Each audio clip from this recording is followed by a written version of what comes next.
ನಿಮ್ ಫೋನು ಈ ತರ ಕಳೆದು ಹೋಗಿನ ಮುಂಚೆ ಈ 4 ಸೆಟ್ಟಿಂಗ್ಸ್ ನ ಇವಾಗ್ಲೇ ಆನ್ ಮಾಡ್ಕೊಳ್ಳಿ. ಫೋನ್ ತಗೊಂಡ್ ಹೋಗಿರೋನು ಮೊದ್ಲು ಮಾಡೋ ಕೆಲ್ಸನೇ ನಿಮ್ ಫೋನ್ ನಲ್ಲಿರೋ ಸಿಮ್ ನ ತೆಗೆದು ಬಿಸಾಕ್ತಾನೆ.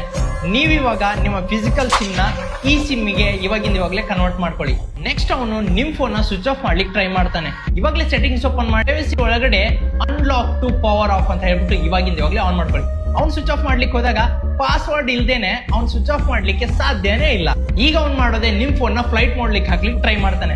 ಸೆಟ್ಟಿಂಗ್ಸ್ ಓಪನ್ ಮಾಡ್ಕೊಳ್ಳಿ. ಸೆಟ್ಟಿಂಗ್ಸ್ ಒಳಗಡೆ ಪ್ರೈವಸಿ ಒಳಗಡೆ don't show lock screen on notification ಅಂತ ಆನ್ ಮಾಡ್ಕೊಳ್ಳಿ. ಇವಾಗ ಏನಾಗುತ್ತಂದ್ರೆ ನಿಮ್ ಫೋನ್ ಅವನು ಫ್ಲೈಟ್ ಮೋಡ್ ಹಾಕ್ಲಿಕ್ಕೆ ಚಾನ್ಸೇ ಇಲ್ಲ. ಇವಾಗ ಫೈನಲ್ ಆಗಿ ನೀವು ಆನ್ ಮಾಡಿ ನಿಮ್ ಫೋನ್ ನ ಸೆಟ್ಟಿಂಗ್ಸ್ ಒಳಗಡೆ ಫೈಂಡ್ ಮೈ ಡಿವೈಸ್. ಇದರಿಂದ ಏನಾಗುತ್ತೆ ಅಂದ್ರೆ ಫೋನ್ ಏನಾದ್ರು ಮಿಸ್ ಆದಾಗ ನಿಮ್ ಫೋನ್ ನ ಲೊಕೇಶನ್ ಟ್ರ್ಯಾಕ್ ಮಾಡ್ಲಿಕ್ಕೆ ಈಸಿ ಆಗುತ್ತೆ.